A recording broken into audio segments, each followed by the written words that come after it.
بھیا آپ ہمیں کس کے حوالے کر کر جا رہے ہو؟ زینب تمہارے اوپر بہت امتحان ہے۔ امام خدا حافظی کرتے ہیں، اپنی بیٹی کو بوسہ دیتے ہیں، امام میدان کی طرف چلے، جنگ کیا۔ ایک وقت وہ آیا، 2 وار ایسے تھے جو امام سنبھال نہ سکے اپنے آپ کو۔ پہلا ایک نانجیب شقی ایک پتھر کو، ڈھیلا نہیں پتھر، سنگ دل نے اس سنگ کو اپنے کپڑے میں جوڑا، زور سے پھرایا اور ایسے نشانہ لگایا، حسین کے پیشانی پر لگا۔ حسین کی پیشانی کی ہڈی ٹوٹ چکی تھی۔ ایک ہوتا ہے پیشانی زخمی ہو جانا، ایک ہوتا ہے چہرہ پھٹ جانا، لیکن روایت میں ہے کہ حسین کی پیشانی ٹوٹ چکی تھی، اندر سے خون نکل رہا تھا۔ اب عبداللہ نے اپنے آستین کو اٹھایا، اس خون کو پوچھنا شروع کیا۔ حرملہ نے 3 شعبے کا تیر جوڑا، تیزی کے ساتھ سینے ابا عبداللہ پر کر۔ یہ تیر جیسے تیزی کے ساتھ سینے ابا عبداللہ پر لگا، امامی کہتا ہے سقط الحسین من الفرس الی الارض، حسین گھوڑے سے سقوط کر گئے زمین کی طرف۔ کس طرف؟ حسین دائیں طرف گر جاتے ہیں۔ اللہ اکبر، بڑا شدید وقت تھا حسین ابن علی پر۔ حسین ابن علی جس وقت سجدے کی حالت میں تھے اور شمر خنجر لے کر آگے بڑھا ذبح کرنے کے لیے، امام حسین ایک دعا پڑھتے ہیں۔ معمولاً یہ دعا آپ لوگ 10 ذی الحجہ کو پڑھتے ہو۔ جب بکرا ذبح کرتے ہو، چاقو ہاتھ میں ہوتی ہے، بکرے کو سیراب کر چکے اور بکرے کے گردن کو سہلاتے ہو، چاقو اوپر رکھ کر یہ دعا پڑھتے ہو، بسم اللہ و باللہ فی سبیل اللہ علی ملت رسول اللہ، اور اس کے بعد ذبح کرتے ہو اللہ اکبر۔ حسین کے گردن پر جب چھری تھی تو یہ دعا پڑھنے والا نہ تھا، حسین ابن علی نے اپنی زبان سے پڑھنا شروع کیا، بسم اللہ و باللہ فی سبیل اللہ علی ملت رسول اللہ۔ یہ آواز گونجی، شمر کا خنجر چلا، رگیں پھٹنے لگی، پشت گردن کی ہڈی ٹوٹنے لگی۔ اب دوسری آواز گونجی، اللہ بڑی دکھیاری آواز تھی ہے، کوئی ایسے لگ رہا تھا سرانے کی طرف بیٹھی ہوئی دکھیاری آواز میں کہہ رہی تھی یا بنی قتلوک، اے میرے بچے تجھے قتل کر دیا گیا۔ وہ دکھیاری ماں فاطمہ زہرا تھی۔ اللہ اللہ، تیسری آواز آسمان سے بلند ہوئی، اللہ قتل الحسین، اللہ ذبح الحسین۔ کربلا کے میدان میں گورا بپا ہو گیا۔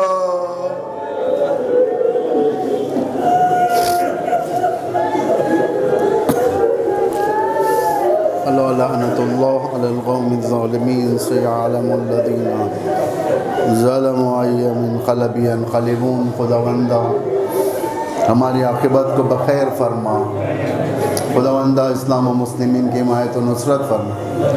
پروردگارہ تمام ہم سب کے جب اس دنیا سے اٹھیں تو ایک ہاتھ میں دامن اہل بیت اور ایک ہاتھ میں قرآن عطا فرما۔ پروردگار ذکر اہل بیت کو ہمارے قبروں کا سرمایہ قرار دے۔